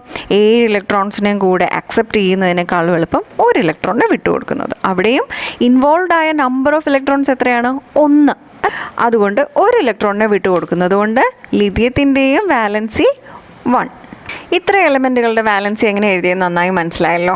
അടുത്തതായിട്ട് നമുക്ക് നൈട്രജൻ, ആറ്റോമിക് നമ്പർ 7 ആയിട്ട് വരുന്ന ഈ നൈട്രജൻ്റെ വാലൻസി എങ്ങനെ കണ്ടുപിടിക്കാമെന്ന് നോക്കാം. ഇവിടെ എഴുതാണ് നൈട്രജൻ. നൈട്രജൻ്റെ ഇലക്ട്രോണിക് കോൺഫിഗറേഷൻ എങ്ങനെയാണ്? 2 5 എന്നാണ്. ഇത് നോക്കിയിട്ട് പറയൂ എത്ര ഇലക്ട്രോൺസ് ആയിരിക്കും നൈട്രജൻ്റെ ഒരു ബോണ്ട് ഉണ്ടാക്കുമ്പോൾ ഇൻവോൾവ് ചെയ്യുന്നതെന്ന് പറഞ്ഞു നോക്കൂ. 2 5 എന്നാണ്. ഇതിൽ നമുക്ക് മനസ്സിലായി കെ ഷെല്ലിൽ 2 ഇലക്ട്രോൺ, എൽ ഷെല്ലിൽ 5 ഇലക്ട്രോൺ. 5 ഇലക്ട്രോൺസ് അതിന് വാലൻസ് ഷെല്ലിലുണ്ട്. 5 ഇലക്ട്രോൺസ് ഉണ്ട്. ഇതിൻ്റെ ഉദ്ദേശം എന്തായിരിക്കും? ഫുള്ളി ഫിൽഡായ എൽ ഷെല്ല് കിട്ടണം. അതായത് എൽ ഷെല്ലിൽ 8 ഇലക്ട്രോൺസ് കിട്ടണം നൈട്രജന് സ്റ്റേബിൾ ആകാനായിട്ട് അല്ലേ? ഈ 5നെ 8 ആക്കുന്നത് എങ്ങനെയായിരിക്കും? 3 ഇലക്ട്രോൺസിനെയും കൂടെ എവിടുന്നെങ്കിലും കൊണ്ടുവരികയാണെങ്കിൽ, ഒന്നെങ്കിൽ ട്രാൻസ്ഫർ ചെയ്ത് കൊണ്ടുവരികയാണെങ്കിൽ അല്ലെങ്കിൽ ഷെയറിങ്ങിലൂടെ എങ്ങനെ ചെയ്താലും 3 ഇലക്ട്രോൺസിനെ ഇവിടെ കിട്ടണം. നമ്മൾ ഇത്രയും നേരം കണ്ടത് മെറ്റൽസിൻ്റെ കേസാണ്. അപ്പോൾ അവിടെ മെറ്റൽസ് പൊതുവെ എന്താ ചെയ്യുന്നത്? ഇലക്ട്രോൺസിനെ വിട്ടുകൊടുക്കുന്ന, ഡൊണേറ്റ് ചെയ്യുന്ന സ്വഭാവം ഉള്ളവരാണ് മെറ്റൽസ്. ഇവിടെ നമ്മൾ കണ്ടോ? ഇവിടെ നമ്മൾ കണ്ട മെറ്റൽസിൽ എങ്ങനെയാണ്? ഔട്ടർ മോസ്റ്റ് ഷെല്ലിൽ 1 2 3 ഇലക്ട്രോൺസേ ഉള്ളൂ. അപ്പം അതിനെ അങ്ങ് ഡൊണേറ്റ് ചെയ്യൽ, അതാണ് മെറ്റൽസിൻ്റെ സ്വഭാവം. പക്ഷേ ഇവിടെ നൈട്രജൻ്റെ കേസിൽ എങ്ങനെയാണ്? 5 ഇലക്ട്രോൺസ് ആണ് ഔട്ടർ ഷെല്ലിലുള്ളത്. അപ്പോൾ ഈ 5നെ 8 ഇലക്ട്രോൺസ് ആക്കണമെങ്കിൽ 3 ഇലക്ട്രോൺസിനെ ഒന്നെങ്കിൽ എവിടുന്നെങ്കിലും കൊണ്ടുവരിക, അല്ലെങ്കിൽ ഷെയറിങ്ങിലൂടെ 3 ഇലക്ട്രോൺസിനെ ഷെയർ ചെയ്യുക, അങ്ങനെ ഇതിനെ 8 ആക്കുക. അതല്ലെങ്കിൽ അതിനെന്താ ചെയ്യേണ്ടത്? ഈ 5 ഇലക്ട്രോൺസിനെ വിട്ടുകൊടുത്തിട്ട് ഫുള്ളി ഫിൽഡായ കെ ഷെല്ലിൽ എടുക്കുക അല്ലേ. 5 ഇലക്ട്രോൺസിനെ വിട്ടുകൊടുക്കുന്നതിനേക്കാളും എളുപ്പമല്ലേ 3 ഇലക്ട്രോൺസിനെ കൊണ്ടുവരികയോ 3 ഇലക്ട്രോൺസിനെ ഷെയർ ചെയ്യുകയോ ചെയ്യുന്നത്? ഇലക്ട്രോണിൻ്റെ നമ്പർ കുറഞ്ഞിരിക്കുന്നതാണ് എപ്പോഴും ട്രാൻസാക്ഷൻ നടത്താനായിട്ട്, വിനിമയം നടത്താനായിട്ട് എളുപ്പം. മനസ്സിലായോ? അപ്പോൾ ഇവിടെ 5 ഇലക്ട്രോൺസ് ഉള്ളത് കൊണ്ട് തന്നെ 5 എണ്ണത്തിനെ വിട്ടുകൊടുത്തതിനേക്കാളും എളുപ്പം 3നെ ഷെയർ ചെയ്യുകയോ 3നെ കൊണ്ടുവരികയോ ചെയ്യുന്നതാണ്. അതുകൊണ്ട് തന്നെ ഇവിടുത്തെ വാലൻസി എത്രയാണെന്ന് നമുക്ക് എഴുതാൻ കഴിയും? നൈട്രജൻ്റെ വാലൻസി 3 എന്ന് എഴുതാം. 5 ഇലക്ട്രോൺസിനെ ഡൊണേറ്റ് ചെയ്യുന്നതിനേക്കാളും എളുപ്പം 3 ഇലക്ട്രോൺസിനെ ഷെയർ ചെയ്യുന്നതാണ്. കാര്യം മനസ്സിലായോ? അതുകൊണ്ട് നൈട്രജൻ്റെ വാലൻസി 3 എന്ന് നമ്മൾ എഴുതുന്നു. ഇതേപോലെ തന്നെ വാലൻസ് ഷെല്ലിൽ 5 ഇലക്ട്രോൺ ഉള്ള ഫോസ്ഫറസിനെ അപ്പോൾ അതേപോലെ നമുക്ക് ചിന്തിക്കാം. ഫോസ്ഫറസിന് എങ്ങനെയാണ് വരുന്നത്? 2, 8, 5 എന്നല്ലേ വരുന്നത്? അവിടെയും വാലൻസ് ഷെല്ലിൽ ഏറ്റവും അവസാനത്തെ ഷെല്ലിൽ 5 ഇലക്ട്രോൺസ് ആണ് ഉള്ളത്. ഇവിടെ നമ്മൾ ജനറലായ ഒരു കേസാണ് പഠിക്കുന്നത്. ജനറലി ഈ രീതിയിൽ പറയാമെന്നാണ് നമ്മൾ പഠിക്കുന്നത്. അപ്പം ഫോസ്ഫറസിന് ഇതേപോലെ തന്നെ 5 ഇലക്ട്രോൺസ് വാലൻസ് ഷെല്ലിൽ വരുമ്പോൾ ഫോസ്ഫറസിനും എന്ത് തന്നെയായിരിക്കും? 3 ഇലക്ട്രോൺസിനെ ഇങ്ങ് കൊണ്ടുവരികയല്ലേ നല്ലത്? ഷെയറിങ്ങിലൂടെ ആയാലും കോവാലന്റ് ബോണ്ട് ആയാലും അയോണിക് ബോണ്ട് ആയാലും ഫോസ്ഫറസിന് ഏത് തരത്തിലുള്ള ബോണ്ട് ഉണ്ടാക്കിയാലും 3 ഇലക്ട്രോൺസിനെ അല്ലേ ഇങ്ങോട്ട് വേണ്ടത്? ഷെയറിങ്ങിലൂടെ ആണെങ്കിലും 3 ഇലക്ട്രോൺസിനെ വേണം അല്ലേ. അതുകൊണ്ട് തന്നെ നമുക്ക് എന്ത് വാലൻസി 3 എന്ന് ഫോസ്ഫറസിനും എഴുതാം. 5 ഇലക്ട്രോൺസിനെയൊക്കെ ഉപേക്ഷിക്കുന്നതിലും എളുപ്പം 3 ഇലക്ട്രോൺസിന് കിട്ടുന്നതാണ്. എങ്ങനെയാണ് വരണേന്ന് മനസ്സിലാവുന്നില്ലേ? ഓക്സിജൻ്റെ നോക്കൂ, ലാസ്റ്റ് ഷെല്ലിൽ 6 ഇലക്ട്രോൺസ് ആണ് ഉള്ളത് അല്ലേ. അപ്പം ഓക്സിജൻ്റെ ഉദ്ദേശം എന്താണ്? ലാസ്റ്റ് ഷെല്ലിൽ 8 ഇലക്ട്രോൺസ് ആക്കുക എന്നതാണ്. ഓക്സിജൻ എന്തായിരിക്കും ചെയ്യുക? 2 ഇലക്ട്രോൺസിനെ എവിടെ നിന്നെങ്കിലും ഷെയർ ചെയ്തെടുക്കുന്നതല്ലേ ഓക്സിജൻ എളുപ്പം. 6 ഇലക്ട്രോൺസിനെ വിട്ടുകൊടുത്ത് ഫുള്ളി ഫിൽഡായ കെ ഷെൽ ഉണ്ടാക്കുന്നതിനേക്കാളും എളുപ്പം എന്താണ്? 2 ഇലക്ട്രോൺസ് എവിടെ നിന്നെങ്കിലും ഷെയർ ചെയ്തെടുക്കുകയോ മറ്റേതിലെങ്കിലും നിന്ന് അക്സെപ്റ്റ് ചെയ്യുകയോ ചെയ്തിട്ട് എന്താണ് ഈ 6 എന്നുള്ളത് 8 ആക്കുന്നതാണ് ഓക്സിജൻ എളുപ്പം. ശരിയല്ലേ? അപ്പോൾ ഓക്സിജനും എന്തായിരിക്കും ചെയ്യുന്നത്? 2 ഇലക്ട്രോൺസ് എവിടെ നിന്നെങ്കിലും അക്സെപ്റ്റ് ചെയ്യുക അല്ലെങ്കിൽ എവിടെ നിന്നെങ്കിലും ഷെയർ ചെയ്തെടുക്കുക. എത്ര ഇലക്ട്രോൺസ് ആണ് എടുക്കേണ്ടത്? 2 ഇലക്ട്രോൺസ്. അതുകൊണ്ട് ഓക്സിജൻ്റെയും വാലൻസി എത്ര വരുന്നു? 2 എന്ന് വരുന്നു. മനസ്സിലാവുന്നില്ല എങ്ങനെയാണ് വാലൻസി എഴുതുന്നതെന്ന്? ഓക്സിജന് നമ്മൾ 2 എന്ന് എഴുതുന്നു. എന്തുകൊണ്ടാണ് നമ്മൾ ചിന്തിക്കേണ്ടത്? വാലൻസ് ഷെല്ലിൽ എത്ര ഇലക്ട്രോൺസ് ഉണ്ടെന്ന് നോക്കിക്കൊണ്ട് ഇത് ഒരു ബോണ്ടിങ് ചെയ്യുമ്പം എത്ര ഇലക്ട്രോൺസിനെ പങ്കുവയ്ക്കുകയോ സ്വീകരിക്കുകയോ വിട്ടുകൊടുക്കുകയോ ചെയ്യുന്നു എന്ന് നോക്കുക. മനസ്സിലാവുന്നുണ്ടല്ലോ? ഇതേപോലെ തന്നെ അടുത്ത എക്സാമ്പിൾ നോക്കാം. സൾഫറിന് എങ്ങനെയാണ്? 2, 8, 6 എന്നാണ്. 6 ഇലക്ട്രോൺസ് ലാസ്റ്റ് വന്നു കഴിഞ്ഞാൽ 6 എണ്ണത്തിനെയും വിട്ടുകൊടുത്ത് സ്റ്റേബിൾ ആകുന്നതിനേക്കാളും എളുപ്പം 2 ഇലക്ട്രോൺസിനെ എവിടെ നിന്നെങ്കിലും സ്വീകരിക്കുകയോ 2 ഇലക്ട്രോൺസിനെ ഷെയർ ചെയ്തെടുക്കുകയോ അല്ലേ. മനസ്സിലാവുന്നില്ലേ? 6നെ 8 ആക്കാനല്ലേ എളുപ്പം, 6നെ വിട്ടു കൊടുക്കുന്നതിനേക്കാളും. കിട്ടുന്നില്ലേ? എത്ര ഇലക്ട്രോൺസിനെയാണ് വേണ്ടത്? 2 ഇലക്ട്രോൺസിനെ. അതുകൊണ്ട് തന്നെ സൾഫറിനും വാലൻസി 2 ആണ്. അടുത്തതായിട്ട് ആറ്റോമിക് നമ്പർ 9 ആയിട്ടുള്ള ഫ്ലൂറിൻ്റെ കാര്യം നോക്കാം. ഫ്ലൂറിന് എങ്ങനെ ഇലക്ട്രോണിക് കോൺഫിഗറേഷൻ വരുന്നത്? 2, 7 എന്നാണ്. ഇത് കാണുമ്പോൾ തന്നെ നമുക്ക് മനസ്സിലാകും അവസാനത്തെ ഷെല്ലിൽ 7 ഇലക്ട്രോൺസ് ആണ് ഉള്ളത്. 7നെ 8 ആക്കാനായിട്ട് 1 ഇലക്ട്രോണിനെയും കൂടെ എവിടെ നിന്നെങ്കിലും കൊണ്ടുവരലല്ലേ വേണ്ടത്, അല്ലെങ്കിൽ ഷെയർ ചെയ്തെടുക്കലാണ് വേണ്ടത്. ശരിയല്ലേ? 1 ഇലക്ട്രോണിനെ ആണ് ആവശ്യം. എത്ര ഇലക്ട്രോൺസ് ആവശ്യം? ബോണ്ടിങ്ങിൽ വേണ്ടത് ഒറ്റ ഒരു ഇലക്ട്രോൺ. ഏത് ബോണ്ട് ചെയ്താലും ഇതിൻ്റെ ആവശ്യം 1 ഇലക്ട്രോൺ വേണം എന്നുള്ളതാണ്. അതുകൊണ്ട് തന്നെ ബോണ്ടിങ്ങിൽ എത്ര ഇലക്ട്രോൺസ് പാർട്ടിസിപ്പേറ്റ് ചെയ്യുന്നു? 1 ഇലക്ട്രോൺ പാർട്ടിസിപ്പേറ്റ് ചെയ്യുന്നു. അതുകൊണ്ട് തന്നെ വാലൻസി 1 ആവുന്നു. 7 എന്ന് കാണുമ്പോഴേ അറിയാം 1 ഇലക്ട്രോൺ എവിടെ നിന്നെങ്കിലും കിട്ടി അല്ലെങ്കിൽ ഷെയർ ചെയ്ത് 7നെ 8 ആക്കാം. 7 ഇലക്ട്രോൺസിനെ വിട്ടു കൊടുക്കുന്നതിനേക്കാളും എത്രയോ എളുപ്പമാണ് 1 ഇലക്ട്രോണിനെ കൊണ്ടുവരുന്നത്. ശരിയല്ലേ? അപ്പോൾ ഫ്ലൂറിൻ്റെ വാലൻസി നമ്മൾ എന്തെഴുതണു? 1 എന്ന് എഴുതണു. അതേപോലെ തന്നെ ഫ്ലൂറിൻ മനസ്സിലായെങ്കിൽ ക്ലോറിൻ്റെ പറയൂ. 2, 8, 7 എന്നാണ് ക്ലോറിൻ്റെ ഇലക്ട്രോണിക് കോൺഫിഗറേഷൻ. അവിടെയും അവസാനം 7 ഇലക്ട്രോൺസ്. 7നെ 8 ആക്കാൻ വേണ്ടിയിട്ട് എത്ര ഇലക്ട്രോൺസ് വേണം? ഒറ്റ ഒരു ഇലക്ട്രോൺ മതി. അതുകൊണ്ട് തന്നെ ക്ലോറിനും വാലൻസി 1 എന്ന് എഴുതാം. ഇത്രയും മനസ്സിലായല്ലോ? ഇനി ഹൈഡ്രജൻ്റെ കാര്യം പറയൂ. ഹൈഡ്രജന് ആകെ കെ ഷെല്ലിൽ ഒറ്റ ഇലക്ട്രോണേ ഉള്ളൂ. കെ ഷെല്ലിൽ 1 ഇലക്ട്രോൺ. ഇങ്ങനെ എഴുതി കഴിഞ്ഞിട്ടുണ്ടെങ്കിൽ ഹൈഡ്രജൻ്റെ ഇലക്ട്രോണിക് കോൺഫിഗറേഷൻ ആയി അല്ലേ? ഒറ്റ ഇലക്ട്രോണിനെ ഹൈഡ്രജൻ്റെ കയ്യിലുള്ളൂ. സ്റ്റെബിലിറ്റി കിട്ടാനായിട്ട് ഹൈഡ്രജൻ എന്ത് ചെയ്യണം? ഫുള്ളി ഫിൽഡായ കെ ഷെല്ല് ഉണ്ടാക്കണം.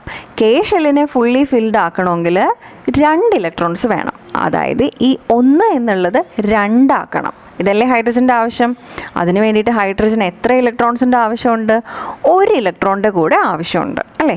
1 ഓൾറെഡി ഉണ്ട്, 1 കൂടെ കിട്ടിയാൽ കെ ഷെല്ല് ഫില്ലാകും. അതിനുവേണ്ടി ഹൈഡ്രജൻ ഒരു ഇലക്ട്രോണിനെ സ്വീകരിക്കുകയോ ആ ഒരു ഇലക്ട്രോൺ കിട്ടാൻ വേണ്ടിയിട്ട് ഒരു ഇലക്ട്രോൺ ഷെയർ ചെയ്യുകയാണ് ചെയ്യുന്നത്. അപ്പോൾ ഹൈഡ്രജൻ്റെ വാലൻസി എത്രയാണ്? കെമിക്കൽ ബോണ്ടിങ്ങിൽ ഏർപ്പെടുമ്പോൾ ഹൈഡ്രജൻ എത്ര ഇലക്ട്രോൺസിനെയാണ് പങ്കുവയ്ക്കുകയോ സ്വീകരിക്കുകയോ ചെയ്യുന്നത്? ഒരു ഇലക്ട്രോണിനെ. അതുകൊണ്ട് തന്നെ ഹൈഡ്രജൻ്റെ വാലൻസി 1. മനസ്സിലാവുന്നുണ്ടോ? ഇനി നമ്മൾ എഴുതാതെ വിട്ട 2 പേരുണ്ട്. ആരൊക്കെയാണെന്നറിയോ? കാർബൺ ഉണ്ട്, അതേപോലെ തന്നെ സിലിക്കൺ ഉണ്ട്. എന്താണ് കാർബണിൻ്റെയും സിലിക്കണിൻ്റെയും അവസ്ഥ എന്ന് നമുക്ക് നോക്കാം. കാർബണിൻ്റെ ഇലക്ട്രോൺ കോൺഫിഗറേഷൻ എന്താണ്? 2, 4 എന്നാണ് കാർബണിൻ്റെ കോൺഫിഗറേഷൻ അല്ലേ? അതായത് കെ ഷെല്ലിൽ 2 ഇലക്ട്രോൺ, എൽ ഷെല്ലിൽ 4 ഇലക്ട്രോൺ ആണല്ലോ. ഇത് നോക്കിയിട്ട് പറയൂ കാർബൺ എന്തായിരിക്കും ചെയ്യുന്നത്? നമ്മൾ കണ്ടു 1 ഇലക്ട്രോണോ 2 ഇലക്ട്രോണോ 3 ഇലക്ട്രോണോ ആണ് വാലൻസ് ഷെല്ലിൽ വരണമെങ്കിൽ അതിനെ അങ്ങ് വിട്ടുകൊടുക്കുക എന്നുള്ളതാണ് പൊതുവേ ചെയ്യുന്നത്. നമ്മൾ ആദ്യമേ മെറ്റൽസിൻ്റെ കേസിൽ കണ്ടു അല്ലേ? അതേസമയം 4ൽ കൂടുതൽ, ഇപ്പം 5 ഇലക്ട്രോണോ 6 ഇലക്ട്രോണോ 7 ഇലക്ട്രോണോ അങ്ങനെ കൂടുതൽ നമ്പർ ഓഫ് ഇലക്ട്രോൺസ് ഉണ്ടെങ്കിലോ 1, 2, 3 കൂടെ അക്സെപ്റ്റ് ചെയ്തുകൊണ്ട് 8 ആക്കാനാണ് എളുപ്പം അല്ലേ? ഇവിടെ ഇപ്പോൾ കാർബണ് കൃത്യം 4 ഇലക്ട്രോൺസ് ആണുള്ളത്. 8ൻ്റെ നേരെ പകുതി ഇലക്ട്രോൺസാണ് കയ്യിലുള്ളത് അല്ലേ? നമ്മൾ നേരത്തെ കണ്ടു 1, 2, 3 ഒക്കെ ആണെങ്കിൽ വിട്ടുകൊടുക്കാൻ എളുപ്പമാണ്, 5, 6, 7 ഒക്കെ ആണെങ്കിൽ സ്വീകരിക്കുന്നതാണ് എളുപ്പം എന്ന് നമ്മൾ കണ്ടിരുന്നു. ഇവിടെ കൃത്യം 4 ആണ്. ഒന്നെങ്കിൽ 4നെ വിട്ടുകൊടുത്ത് കെ ഷെല്ല് ഫില്ലാക്കി വയ്ക്കുക, അല്ലെങ്കിൽ 4 എണ്ണത്തിനെ അക്സെപ്റ്റ് ചെയ്തുകൊണ്ട് എൽ ഷെല്ല് ഫില്ലാക്കുക. ഇലക്ട്രോൺസിനെ സ്വീകരിക്കാൻ പോയാലും 4 എണ്ണം വേണം, വിട്ടുകൊടുക്കാൻ പോയാലും 4 എണ്ണത്തിനെ വിട്ടുകൊടുക്കണം. അപ്പം ഒരു മാർഗവും എളുപ്പമുള്ളതല്ല കാർബൺ അല്ലേ?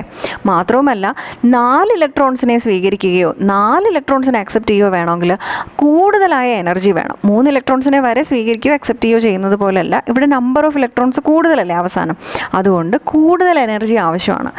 അതുകൊണ്ട് കാർബണ് ഈ 4 ഇലക്ട്രോൺസിനെ ഡൊണേറ്റ് ചെയ്യലോ സ്വീകരിക്കലോ അല്ല എളുപ്പം. കാർബൺ പൊതുവെ എന്ത് ചെയ്യുന്നു? ഈ 4 ഇലക്ട്രോൺസിനെയും ഷെയർ ചെയ്യലാണ് ചെയ്യുന്നത്. കാർബൺ ഇലക്ട്രോൺസിനെ ഷെയർ ചെയ്തെടുത്ത് കോവാലന്റ് ബോണ്ട് ഉണ്ടാക്കുകയാണ് ചെയ്യുന്നത്. എത്ര ഇലക്ട്രോൺസിനെ ഷെയർ ചെയ്യുന്നു? 4 ഇലക്ട്രോൺസിനെ ഷെയർ ചെയ്യുന്നു. അപ്പോൾ ഈ 4ഉം ഷെയർ ചെയ്ത് കിട്ടിയ 4ഉം കൂടെ 8 ആകുന്നു. മനസ്സിലായോ? അതുകൊണ്ട് എത്ര ഇലക്ട്രോൺസിനെ ഷെയർ ചെയ്യുന്നു എന്നുള്ളതാണ് നമ്മൾക്കിവിടെ ഇമ്പോർട്ടൻ്റ് വാലൻസ് കണ്ടുപിടിക്കാനായിട്ട്. 4 ഇലക്ട്രോൺസിനെ ഷെയർ ചെയ്യുന്നു, അതുകൊണ്ട് കാർബണിൻ്റെ വാലൻസി 4. ഇതേ കാര്യം തന്നെയാണ് സിലിക്കണിനും വരുന്നത്. സിലിക്കണിൻ്റെ ഇലക്ട്രോൺ കോൺഫിഗറേഷൻ എങ്ങനെയാണ്? 2, 8, 4 എന്നല്ലേ? അവിടെയും 4 ഇലക്ട്രോൺസ് ആണ് അതിന് വാലൻസ് ഷെല്ലിൽ വരുന്നത്. അവിടെയും ഇതേ കാർബണിന് പറഞ്ഞ കാര്യങ്ങളെല്ലാം സിലിക്കണിനും ആപ്ലിക്കബിൾ ആണ്. അതുകൊണ്ട് സിലിക്കണും എന്ത് ചെയ്യുന്നു? 4 ഇലക്ട്രോൺസിനെ ഷെയർ ചെയ്യുന്നു. മനസ്സിലായല്ലോ? അതുകൊണ്ട് സിലിക്കണിൻ്റെയും വാലൻസി 4. 1-2 പേരുടെ വാലൻസി ഇപ്പോഴും നമ്മൾ എഴുതാതെ വിട്ടിട്ടുണ്ട്. ഏതാണെന്നറിയാമോ? ഒന്നാമത്തതായിട്ട് ഹീലിയം. ഹീലിയത്തിൻ്റെ വാലൻസി എന്തായിരിക്കും എന്നൊന്ന് പറഞ്ഞു നോക്കൂ. ഹീലിയത്തിൻ്റെ ഇലക്ട്രോണിക് കോൺഫിഗറേഷൻ 2 എന്നതാണ്. അതായത് കെ ഷെല്ലിൽ 2 ഇലക്ട്രോൺ, അതാണ് ഹീലിയത്തിനുള്ളത് അല്ലേ? എന്തായിരിക്കും വാലൻസി? വാലൻസി എന്നാൽ ഒരു കെമിക്കൽ ബോണ്ടിങ്ങിൽ ഏർപ്പെടുമ്പോൾ എത്ര ഇലക്ട്രോൺസിനെ സ്വീകരിക്കുകയോ നഷ്ടപ്പെടുത്തുകയോ പങ്കുവെക്കുകയോ ചെയ്യുന്നു അല്ലേ? കെമിക്കൽ ബോണ്ടിങ്ങിൽ ഏർപ്പെടുന്നത് എന്തിനാണ്? സ്റ്റെബിലിറ്റി കിട്ടാനായിട്ട്. സ്റ്റെബിലിറ്റി കിട്ടുന്നത് എപ്പോഴാണ്? Outermost shell fully filled ആയിട്ടിരിക്കുമ്പോൾ. ഈ ഹീലിയത്തിൻ്റെ ഷെല്ല് ആകെ ഒരു ഷെല്ലേ ഉള്ളൂ, കെ ആണ്. അത് ഫുള്ളി ഫിൽഡ് അല്ലേ ഇപ്പോൾ തന്നെ അല്ലേ? കെ ഷെല്ലിൽ 2 ഇലക്ട്രോൺ ഉണ്ട്. അതുകൊണ്ട് അത് ഒരു ബോണ്ടിങ്ങിലും ഏർപ്പെടാതെ തന്നെ സ്റ്റേബിളാണ്. ഹീലിയം ഒരു ബോണ്ടിലും ഏർപ്പെടാതെ തന്നെ ഫുള്ളി ഫിൽഡായ ഷെല്ല് അതിനുണ്ട്. അതുകൊണ്ട് തന്നെ അത് ഒരു ബോണ്ടിലും ഏർപ്പെടുന്നില്ല. അതുകൊണ്ട് തന്നെ അത് ഒരു ഇലക്ട്രോണിനെ പങ്കുവയ്ക്കുകയോ സ്വീകരിക്കുകയോ ഒന്നും ചെയ്യുന്നില്ല. അതുകൊണ്ട് തന്നെ ഹീലിയത്തിൻ്റെ വാലൻസി 0 ആണ്. മനസ്സിലാവുന്നുണ്ടോ? അതേപോലെ തന്നെ നിയോണിനെ നോക്കൂ. 2, 8 എന്ന കോൺഫിഗറേഷനുള്ള നിയോണിൻ്റെ കാര്യം എങ്ങനെയാണ്? കെ ഷെല്ലിൽ 2 ഇലക്ട്രോൺ, എൽ ഷെല്ലിൽ 8 ഇലക്ട്രോൺ. ഒരു ബോണ്ടിങ്ങിലും ഏർപ്പെടാതെ തന്നെ അതിൻ്റെ ലാസ്റ്റ് ഷെല്ലിൽ അതിന് ഫുള്ളി ഫിൽഡ് ആണ്, 8 ഇലക്ട്രോൺസ് ഉണ്ട് എൽ ഷെല്ലിൽ. അത് അങ്ങനെ തന്നെ സ്റ്റേബിളാണ്. അതുകൊണ്ട് തന്നെ അതിന് ഒരു ഇലക്ട്രോണിനെ ഇനി പങ്കുവെക്കുകയോ എടുക്കുകയോ ഒന്നും ചെയ്യേണ്ട ആവശ്യമില്ല. ഇലക്ട്രോണിനെ പങ്കുവെക്കുന്നതിൻ്റെ നമ്പറാണല്ലോ വാലൻസി. ഒന്നും പങ്കുവെക്കുന്നില്ലെങ്കിൽ അല്ലെങ്കിൽ സ്വീകരിക്കുന്നില്ലെങ്കിൽ 0 ഇലക്ട്രോൺസ് ആണ്. മനസ്സിലായോ? അതേപോലെ തന്നെ ആർഗൺ 2, 8, 8 എന്ന കോൺഫിഗറേഷനുള്ള ആർഗൺ. അവിടെയും അങ്ങനെ തന്നെ എന്ത് സംഭവിക്കുന്നു? ലാസ്റ്റ് ഷെല്ല് ഫുള്ളി ഫിൽഡ് ആണ്. അവിടെയും 0 വാലൻസി. ഇപ്പം നമ്മൾ ആറ്റമിക് നമ്പർ നോക്കിക്കൊണ്ട് ഇലക്ട്രോണിക് കോൺഫിഗറേഷൻ എഴുതി എല്ലാ എലമെൻറ്റുകളുടെയും വാലൻസ് കണ്ടുപിടിക്കാനായിട്ട് പഠിച്ചു. ഇതെല്ലാവർക്കും മനസ്സിലായില്ലേ? ഇങ്ങനെ സ്വന്തമായിട്ട് എഴുതി നോക്കിക്കഴിയുമ്പം ഇതിനകത്തൊരു ട്രിക്ക് ഉണ്ടെന്ന് നമുക്ക് മനസ്സിലാകും. അതായത് ഒന്നും ചെയ്യാതെ വളരെ സിമ്പിളായിട്ട് നമുക്ക് എല്ലാ എലമെൻറ്റുകളുടെയും വാലൻസ് എഴുതാനായിട്ടൊരു ട്രിക്ക് ഉണ്ടെന്ന് ഇത് നോക്കുമ്പോൾ നമുക്ക് മനസ്സിലാവും. എന്താണ് ആ ട്രിക്ക് എന്നറിയാമോ? ആ ട്രിക്ക് അറിയാൻ വേണ്ടിയിട്ട് നമുക്ക് വാലൻസ് ഇലക്ട്രോണുകളുടെ എണ്ണം നോക്കണം. വി ഇലക്ട്രോൺ എന്ന് കാണിച്ചിരിക്കുന്നത് വാലൻസ് ഇലക്ട്രോൺ ആണ്. വാലൻസ് ഇലക്ട്രോണിൻ്റെ എണ്ണം 1, 2, 3, 4 ആയിട്ടുള്ള എലമെൻറ്റുകളുടെ വാലൻസി എത്രയാണെന്ന് നമുക്ക് നോക്കാം. അതാണ് നമ്മളിപ്പോൾ ആദ്യം നോക്കാൻ പോകുന്നത്. വാലൻസ് ഇലക്ട്രോൺ ഒന്നായിരിക്കണത് ഹൈഡ്രജൻ, അതിൻ്റെ വാലൻസി എത്രയാണ്? 1 തന്നെ. വാലൻസ് ഇലക്ട്രോൺ 2 വന്നത് ആർക്കാണ്? ഹീലിയത്തിൻ്റെ കാര്യം എടുക്കണ്ട, കാരണം ഹീലിയം സ്റ്റേബിൾ ആണല്ലോ ഓൾറെഡി. വാലൻസ് ഇലക്ട്രോൺ 1 ലിഥിയത്തിന് വന്നിരിക്കുന്നത്, അതിൻ്റെ വാലൻസി 1 തന്നെ. വാലൻസ് ഇലക്ട്രോൺ 2 വന്നിരിക്കുന്നത് ബെറീലിയത്തിന്, അതിൻ്റെ വാലൻസി 2 തന്നെ. വാലൻസ് ഇലക്ട്രോൺ 3 വന്നിരിക്കുന്നു ബോറോണിന്, അതിന് 3 തന്നെ. 4 വന്നിരിക്കുന്നു കാർബണിന്, അവിടെ 4 തന്നെ. മനസ്സിലായോ? അതേപോലെ തന്നെ 1, 2, 3, 4 വാലൻസ് ഇലക്ട്രോൺ വരുന്നത് ഇവിടെയല്ലേ പിന്നെ ഉള്ളത്? ആർക്കാണ്? സോഡിയം, മഗ്നീഷ്യം, അലൂമിനിയം, സിലിക്കൺ അല്ലേ? അവിടെയും അത് തന്നെ. 1 വാലൻസി 2, 3, 4. അപ്പോൾ നമുക്ക് മനസ്സിലാകുന്നു വാലൻസ് ഇലക്ട്രോൺ 1, 2, 3, 4 ആണെങ്കിൽ ആ വാലൻസ് ഇലക്ട്രോണിൻ്റെ എണ്ണം തന്നെയായിരിക്കും അതിൻ്റെ വാലൻസി എന്ന് മനസ്സിലായോ? ഈ ടേബിളിൽ നിന്ന് അത് മനസ്സിലാവുന്നില്ലേ? വാലൻസ് ഇലക്ട്രോണിൻ്റെ എണ്ണം 1, 2, 3, 4 ആണെങ്കിൽ അതേ നമ്പർ തന്നെയായിരിക്കും വാലൻസി. വാലൻസ് ഇലക്ട്രോൺ 5, 6, 7 ആണെങ്കിലോ? നമുക്ക് നോക്കാം. അതെവിടെയാണ് വരുന്നത്? വാലൻസ് ഇലക്ട്രോൺ 5 വരുന്നത് നൈട്രജന് വാലൻസ് ഇലക്ട്രോൺ 5 ആണ്. അവിടെ എന്താണ്? 3 വന്നിരിക്കുന്നു വാലൻസി. ഓക്കെ, നമ്മളിപ്പോൾ നോക്കുന്നത് 5, 6, 7 വാലൻസ് ഇലക്ട്രോൺ വരണം. ഓക്സിജന് 6 വാലൻസ് ഇലക്ട്രോൺ, വാലൻസി എത്രയാണ്? 2. ഇവിടെയൊക്കെ കോമൺ ആയിട്ട് എന്താ വരുന്നത്? 8 മൈനസ് ഈ വാലൻസ് ഇലക്ട്രോൺ എടുത്തു കഴിഞ്ഞാൽ വാലൻസി കിട്ടി. 8 മൈനസ് 6 എടുത്താൽ വാലൻസി കിട്ടി. ഫ്ലൂറിന് 7 അല്ലേ വാലൻസ് ഇലക്ട്രോൺ, അപ്പം 8 മൈനസ് 7 എടുത്താൽ 1, അതാണ് അതിൻ്റെ വാലൻസി. അങ്ങനെ എല്ലാത്തിനും വരുമോ നമുക്ക് നോക്കാം. ഫോസ്ഫറസിന് 5 അല്ലേ വാലൻസ് ഇലക്ട്രോൺ, 8 മൈനസ് 5 എത്രയാണ്? 3, അത് തന്നെയാണോ വാലൻസി? അതെ. സൾഫറിന് 6 അല്ലേ വാലൻസ് ഇലക്ട്രോൺ, 8 മൈനസ് 6 എത്ര വരുന്നു? 2, അത് തന്നെയാണോ വാലൻസി? അതെ. ക്ലോറിനും അതേപോലെ തന്നെ 7 വാലൻസ് ഇലക്ട്രോൺ, 8 മൈനസ് 7 1, അത് തന്നെ വാലൻസി വന്നിരിക്കുന്നു. മനസ്സിലായോ?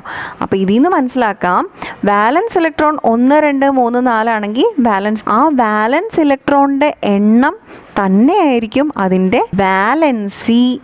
അതേസമയം വാലൻസ് ഇലക്ട്രോണിൻ്റെ എണ്ണം 5, 6, 7, 8 ആണെങ്കിലോ 8 മൈനസ് വാലൻസ് ഇലക്ട്രോണിൻ്റെ എണ്ണം എടുക്കുമ്പോഴായിരിക്കും വാലൻസി കിട്ടുന്നത്.